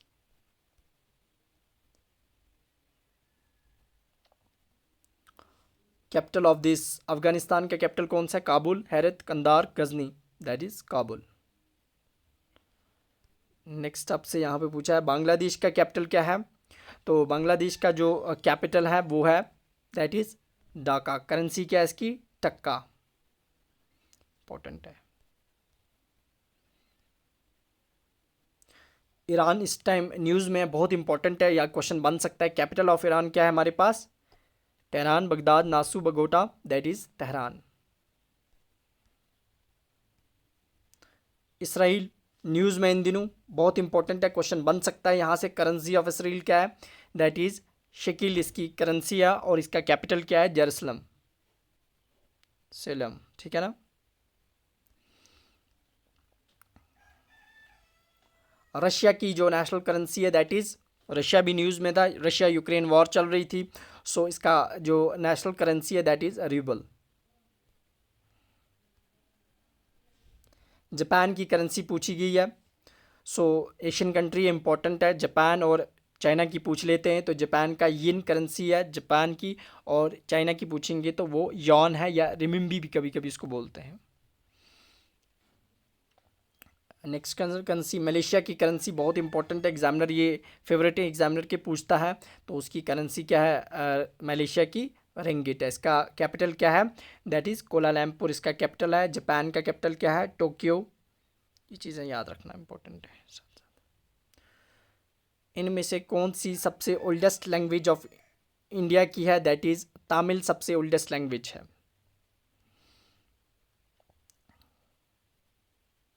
Total कितनी 8 शेड्यूल के अंदर, इंडियन कॉन्स्टिट्यूशन के अंदर 8 शेड्यूल के अंदर लैंग्वेज के बारे में बोला गया है। तो टोटल कितनी ऑफिशियल लैंग्वेज हैं जो रीजनल हमारे पास जो 8 शेड्यूल के अंदर मेंशन है? दैट इज़ 22 लैंग्वेज जो हैं, जिसमें डोगरी भी आती है, उर्दू भी आती है। सो ये चीज़ें याद रख लेना। विच ऑफ द 4 न्यू लैंग्वेज, जो 4 नई लैंग्वेज ऐड हुई 8 शेड्यूल में, लेकिन 92nd कॉन्स्टिट्यूशन अमेंडमेंट एक्ट 2003 में बहुत इंपॉर्टेंट ट्रिक बोली थी याद रखने के लिए, बस इतना ही याद रखना, बोडो मासा, बोडो मासा। तो चारों के नाम, BO से हो गया बोडो, D से हो गया डोगरी, DO से, MA से हो गया मिथाली, और S से हो गया संथाली। तो ये जो है हमारे पास कुछ लैंग्वेज हैं जिन्हें किस में एडप्ट किया गया है? इंडिया की 92nd कॉन्स्टिट्यूशन अमेंडमेंट के अकॉर्डिंगली 8 शेड्यूल के अंदर, और बहुत इंपॉर्टेंट है, यहाँ तक कि ये IAS के अंदर ये क्वेश्चन 23 में देखा मैंने। सो वहाँ पे ये क्वेश्चन पूछा गया था, स्टेटमेंट बेस्ड क्वेश्चन था, उसमें ये एक स्टेटमेंट भी थी। सो नेक्स्ट आपके पास है classical language as on October या प्रेजेंटली नवंबर की बात करें तो कितनी क्लासिकल लैंग्वेज इंडिया में पहले कितनी थी? पहले थी 5, अब 6 और ऐड होगी तो टोटल हमारे पास है 11।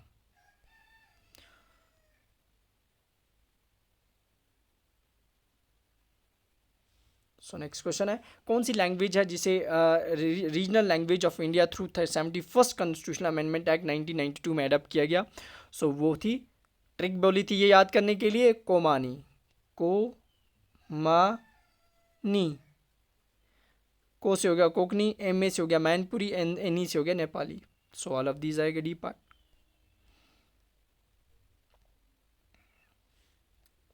इन which article of the Indian constitution Hindi जो है वो ऑफिशियल लैंग्वेज है इंडिया की, Indian union territory, sorry Indian union की। सो उसे इंडियन हिंदी को ऑफिशियल लैंग्वेज डिक्लेयर कर दिया गया अंडर किस आर्टिकल के अंदर ये चीज़ मेंशन है? ये आर्टिकल 243 के अंदर ये चीज़ मेंशन है। In which of the following state Dogri जो है वो कहाँ पे बोली जाती है? किस यूटी या किस स्टेट के अंदर वो डोगरी जो है जम्मू एंड कश्मीर के अंदर बोली जाती है। ये भी इंडियन कॉन्स्टिट्यूशन के अंदर ये जो हमारे पास लैंग्वेज है मेंशन्ड है।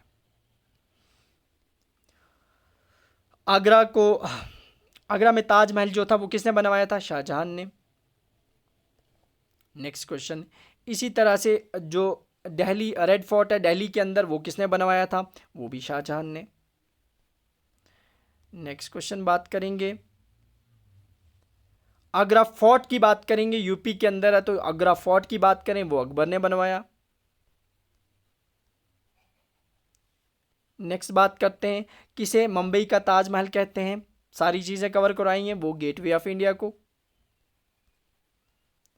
नेक्स्ट क्वेश्चन आपके पास है, कोणार्क सन टेम्पल बहुत इंपॉर्टेंट है, नरसिम्हा देवा फर्स्ट ने बनवाया था और कहाँ पे है? वो उड़ीसा के अंदर है, इंपॉर्टेंट। इलोरा और अजंता केव्स बहुत बार क्वेश्चन पूछा जाता है, एग्जैक्ट लोकेशन कहाँ पे है? महाराष्ट्र में है तो, लेकिन हाँ है कहाँ पे? महाराष्ट्र औरंगाबाद में, इंपॉर्टेंट है ये भी।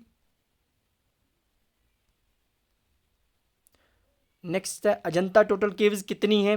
तो अजंता हमारे पास कितनी केव्स है टोटल? 29। ये नंबर भी पूछा जाता है, एग्जामिनर पूछता है यहाँ से। इसी तरह से इलोरा केव्स की बात करें तो वो टोटल कितनी है? वो 34 है। ए पहले आता है, ई बाद में आता है, तो ए 29 है, बाद में 34 है। तो इस तरह से चीज़ें आपको याद रहेंगी। फतेहपुरी सिकरी जिसे विक्ट्री सिटी ऑफ विक्ट्री भी बोलते हैं, आगरा में है। बनाई किसने थी ये फतेहपुर सिकरी? वो अकबर ने बनवाया था। नेक्स्ट क्वेश्चन इसी तरह से है, जामा मस्जिद दिल्ली जो है वो किसने बनवाई थी? वो शाहजहां ने बनवाई। नेक्स्ट क्वेश्चन, पिंक सिटी किसे बोलते हैं? राजस्थान के अंदर है, जयपुर को पिंक सिटी के नाम से जानते हैं। सो नेक्स्ट बात करते हैं, name the first newspaper, India का पहला newspaper, that is Bengal gazette. उसके बाद next question, one of the well known liberation freedom fighter Lokmanya Bal Gangadhar Tilak की बात करते हैं। Lokmanya Bal Gangadhar Tilak was also the founder of, इसने न्यूज़पेपर्स फाउंड किए थे, नाम बताओ उनके, बहुत इंपॉर्टेंट है। That is A part, first part रहेगा इसका आंसर, मराठा और केसरी। ये भी याद रखना कि मराठा को किस लैंग्वेज में किया गया था और केसरी को, मराठा को इंग्लिश में पब्लिश किया गया था और केसरी को मराठी में। उल्टा है इसका, कोई सोचेगा मराठा को मराठी में, तो नहीं, मराठा को इंग्लिश में, केसरी को मराठी में। Who was the founder of the newspaper Indian opinion, इस न्यूज़पेपर को किसने फाउंड किया था? इनका नाम था महात्मा गांधी। ए part.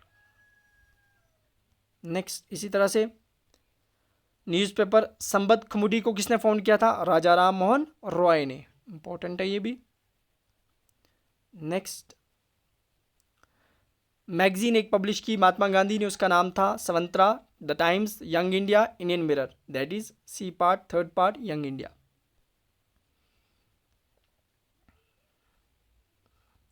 Who among the following publish the first newspaper, India का पहला न्यूज़पेपर जो बंगाल गजेट था इसको पब्लिश किसने किया था? जेम्स अगस्त हिकी ने। तो ए पार्ट रहेगा इसका आंसर।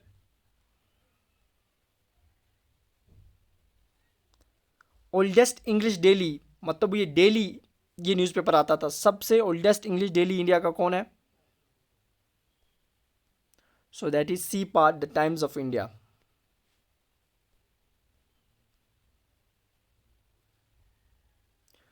एपीजे अब्दुल कलाम आज़ाद की ऑटोबायोग्राफी कौन सी थी? My truth, wing of fire, the story of my life, that is B part, wing of fire. Next,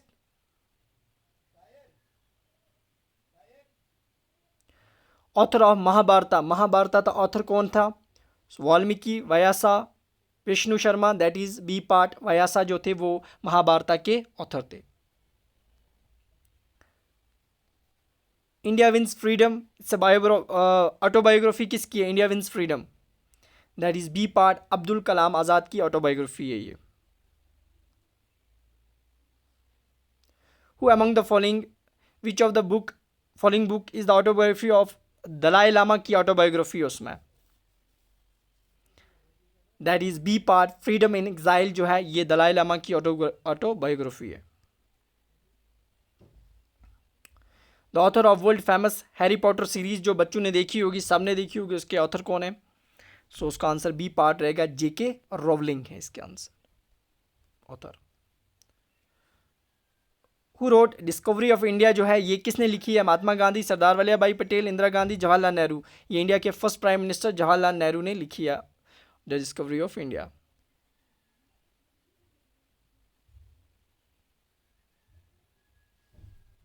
the book the God of small things ये किसने लिखी है?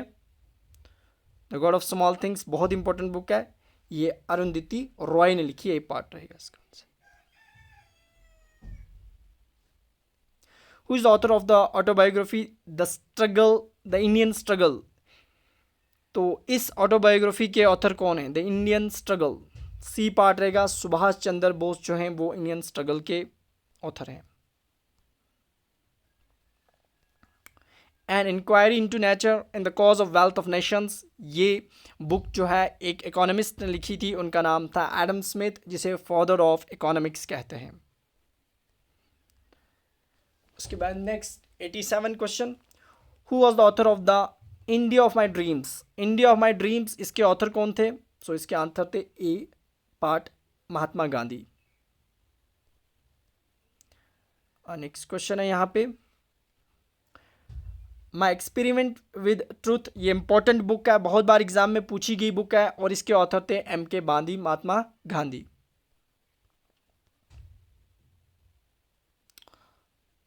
The nickname lady with lamp ये किसको कहते थे? Joan Arc, queen Elizabeth को, Florence Nightingale या Mary Kom? That is Florence नाइटगेल।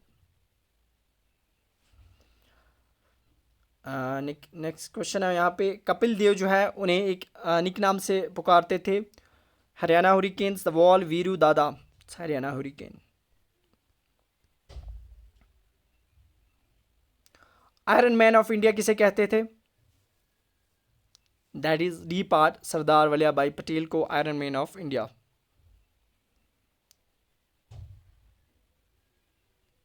The nightingale of India was given to Sarojini Naidu को ये टाइटल दिया, लेकिन ये किसने उन्हें नाइटगेल ऑफ इंडिया पुकारा था? वो थे महात्मा गांधी जो थे, इन्होंने सरोजिनी नायडू को बोला था she is a nightingale of India.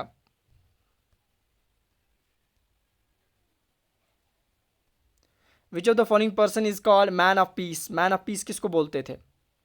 India के प्राइम मिनिस्टर रहे हैं ये, लाल बहादुर शास्त्री को। 94 क्वेश्चन, बिस्मार्क ऑफ इंडिया किसे बोलते थे? Bismarck of India, that was C part, Vallabh Bhai Patel को बिस्मार्क ऑफ इंडिया के नाम से जाना जाता था। टाइटल गुरुदेव रविंद्रनाथ टैगोर को दिया गया, किसने इसको गुरुदेव बोला था? वो बोला था बी पार्ट, महात्मा गांधी ने। Next, father of Indian renaissance ये किसको बोलते थे? 196 का ए पार्ट रहेगा, राजा राम मोहन रॉय को फादर ऑफ इंडियन रेनेसेंस कहा जाता था। Next question, which of the following earn the name flying Sikh? Flying six किसको बोलते थे? दैट इज मिक्का सिंह को फ्लाइंग सिख के नाम से जाना जाता था, एथलीट थे ये। निक नेम फ्रंटर गांधी किसको बोलते थे? बेसिक सा क्वेश्चन, गफ्फार अब्दुल गफ्फार खान को फ्रंटर गांधी के नाम से जाना जाता था। Popularly known as Punjab Kesari के नाम से जाना जाता था और इनकी डेथ हुई थी 17 नवंबर 1928 को, जब इनको लाहौर में पीटा गया था उस वक्त लाठी चार्ज में। बाद में इनकी डेथ हो गई थी तो इन्हें पंजाब केसरी बोलते थे। वो थे सी पार्ट आएगा लाला लाजपत राय। सो नेक्स्ट क्वेश्चन, कौन से इंडियन फ्रीडम फाइटर थे जिन्हें लोकमान्य के नाम से जाना जाता था? सो वो थे डी पार्ट बाल गंगाधर तिलक को लोकमान्य के नाम से जाना जाता। सो next question, dash was the first chief election commissioner of India के पहले चीफ इलेक्शन कमिश्नर कौन से? वो थे ए पार्ट सुकुमार सिंह जो थे पहले chief election commissioner of India. और presently chief election commissioner India के कौन है वो कमेंट बॉक्स में आप लिखोगे।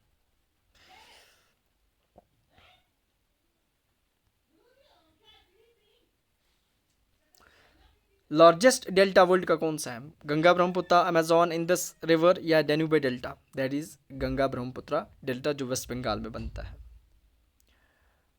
नेक्स्ट क्वेश्चन आपका यहाँ पे है, पहली chief minister women chief minister किसी स्टेट की रही, उनका नाम था पहली वुमेन चीफ मिनिस्टर जो थी वो सुचिता कृपलानी थी। बी पार्ट याद रखना इंपॉर्टेंट है।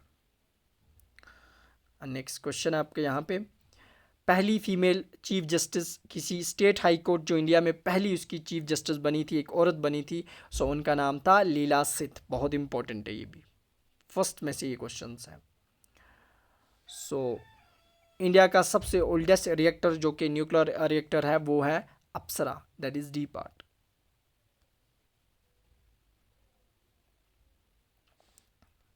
इंडिया का एक पहला मिशन जो मून पे भेजा गया चंद्रायन फर्स्ट था, वो कहाँ से भेजा गया था? वो गया था श्रीहरिकोटा से।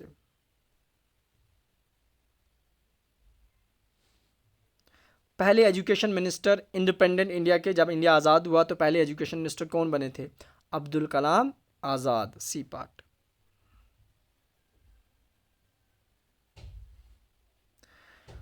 इंडिया के एक रिसर्च स्टेशन है अंटार्कटिका में, गवर्नमेंट ऑफ इंडिया ने बनाया, उसका नाम क्या है अंटार्कटिका में? दैट इज डी पार्ट दक्षिण गंगोत्री।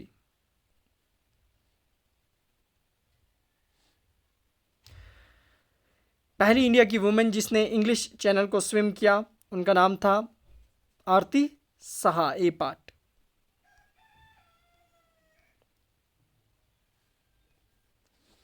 पहली इंडिया की वुमेन जो गवर्नर बनी किसी इंडियन स्टेट की, सो उनका नाम था Sarojini Naidu. A part.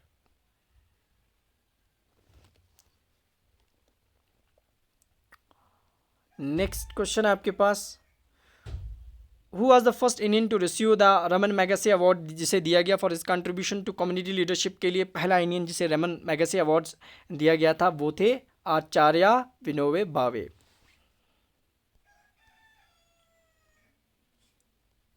Who among the following was the first president of India? India के पहले प्रेसिडेंट कौन थे?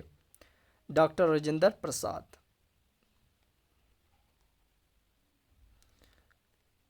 पहले प्राइम मिनिस्टर इंडिया के, बेसिक सा क्वेश्चन, पंडित जवाहरलाल नेहरू।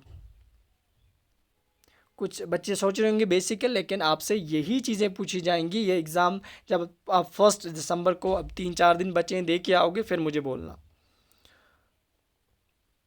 और पहले पर्सन जो साउथ पोल पे पहुंचे, दो होते हैं, एक नॉर्थ पोल होता है अर्थ का, एक साउथ पोल होता है। तो साउथ पोल पे पहले जो पहुंचे उनका नाम था रॉल्ड एमंडसन।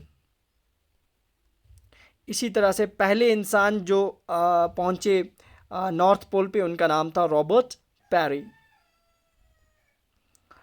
इसी तरह से क्वेश्चन यहाँ पे आपसे पूछा गया है, पहले इंसान जिन्होंने माउंट एवरेस्ट को क्लाइम किया, दुनिया की सबसे ऊंची पहाड़ी है माउंट एवरेस्ट माउंटेन। तो Edmund Hillary in Tenzing Norgay, Amundsen, टेंसन, जॉन कॉबर्ट। तो ये पार्ट आएगा हेनरी एंड टेंजिंग नॉर्वे। पहला इंसान जिसने मून पे कदम रखा वो थे नील आर्मस्ट्रॉन्ग, यूएसए से थे। पहला इंसान जो स्पेस में गया वो थे यूरी ए गैगरिन। यहीं पे साथ में बोलता हूँ, पहली वुमेन जो स्पेस पे गई कॉस्मोनेंट, उनका नाम बोलना कमेंट बॉक्स में।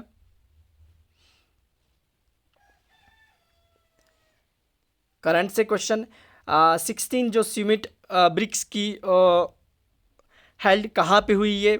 सो वो हुई रशिया कज़ाकिस्तान में हुई, सॉरी रशिया कज़ान में हुई, जो ब्रिक्स की 16 समिट हुई रिसेंटली। ये बहुत इंपॉर्टेंट है। Who has chief justice of India कौन है? जो DY चंद्रचूड़, जिन्होंने रिकमेंड किया है, उसके बाद वो अब चीफ जस्टिस ऑफ इंडिया बनेंगे रिसेंटली, तो अब वो बन चुके हैं। तो इस वक्त प्रेजेंटली जो चीफ जस्टिस ऑफ इंडिया कौन है? वो हैं जस्टिस संजीव खन्ना। बहुत इंपॉर्टेंट है ये पर्सनैलिटी, इनका क्वेश्चन आपको ज़रूर देखने को मिलेगा अगर करंट से पूछेगा एग्जामिनर। तो जो करंट इस वक्त जो चीफ जस्टिस है इंडिया के नए बने हैं वो जस्टिस संजीव खन्ना है।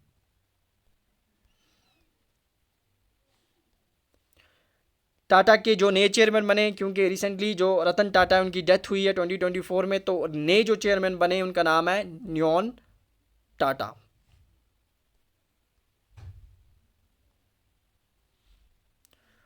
एक ऑर्गेनाइजेशन है जिसने नोबेल पीस प्राइज जीता है 2024 में, उसका नाम है निहॉन हिडेंको, जो जापान से बिलोंग करते हैं। बहुत इंपॉर्टेंट है नोबेल प्राइजेस से। सेकंड, सिंगल वाले नोबेल प्राइजेस ज़्यादा एग्जामिनर पूछता है। तो हु वाज अवॉर्डेड 2024 में लिटरेचर में किसको दिया गया? वो है हैंग कैंग, जो हैं उन्हें लिटरेचर में दिया गया है। इनका नाम भी याद रखना इंपॉर्टेंट है। नेक्स्ट क्वेश्चन आपको यहाँ से, दादा साहेब फाल्के अवार्ड 2024 में इसके रिसिपिएंट कौन है? तो वो सी पार्ट मिथुन चक्रवर्ती को इस बार दादा साहेब फाल्के अवार्ड 2024 में दिया गया। हिजबुल्लाह के लीडर जो इसराइल की स्ट्राइक में मारे गए इन ब्यूरिट इन सितंबर 2024 में, उनका नाम क्या था? हसन नसरुल्लाह, महमूद अब्बास, बशर अल आयतुल्लाह कमीनी। सो उनका नाम था हसन नसरुल्लाह। सो इंडिया की जो ग्लोबल इनोवेशन इंडेक्स में क्या कौन सी रैंक आई है 2024 में? That is 30। सो ये याद कर लेना कि जो ग्लोबल इंडेक्स GI 2024 में जो इंडिया की रैंक आई है वो कौन सी है? सो इंडिया की 37th रैंक है, 39th है, इन दो में देख लेना, चेक कर लेना। तो फिर भी मुझे कन्फ्यूजन है इसमें, 37th रैंक आई है। सो नेक्स्ट क्वेश्चन है, who has been appointed as the next chief of air staff? Air staff के जो नए चीफ बने हैं, बहुत इंपॉर्टेंट है, चीफ जब नया बनता है तो यहाँ से भी क्वेश्चन पूछा जाता है। अमरप्रीत सिंह जो है नए एयर चीफ के स्टाफ, एयर स्टाफ जो हैं उसके चीफ बनाए गए हैं। नेक्स्ट क्वेश्चन, क्वाड में 4 कंट्रीज़ आते हैं। क्वाड की जो समिट 2025 होगी वो कहाँ पे होगी? ये इंपॉर्टेंट क्वेश्चन है, इसलिए क्योंकि ये इंडिया में हो रही है। तो जो रिसेंटली इसी 24 में जो समिट हुई वो कहाँ पे हुई वो बोलोगे, और जो 2025 की है वो होने वाली है कहाँ पे? इंडिया में। तो इससे इम्पॉर्टेंट ये भी है कि क्वाड के कंट्रीज़ आपको पता होने चाहिए, कभी एग्जामिनर पूछता है। तो क्वाड के अंदर 4 कंट्रीज़ आते हैं। सो वो कौन से हैं? इंडिया, ऑस्ट्रेलिया, जापान और USA। तो इंडिया, जापान, USA। तो ये चीज़ याद रख लेना कि क्वाड के अंदर कौन से कंट्री हैं? इंडिया, ऑस्ट्रेलिया, जापान और USA। पार्ट रहेगा इसका आंसर। सो हमारे जो थे ये जो भी आपकी GK एंड करंट से मोस्ट आपका रिवीजन भी हो जाएगा, और ये 100% पढ़ के जाना, तो आपको एटलीस्ट 25 में से 15 question direct line by line यहाँ से क्वेश्चन देखने को मिलेंगे। ये आप 1 दिसंबर के बाद मुझे याद करना कि सर ने कौन से MCQs हमें पढ़ाए थे जहाँ से डायरेक्ट क्वेश्चंस पूछे गए हैं। सो इसकी PDF जो होगी वो हम पेड ग्रुप में आपको शेयर कर देंगे। सो मिलते हैं कल। ओके, अल्लाह हाफिज़, थैंक यू।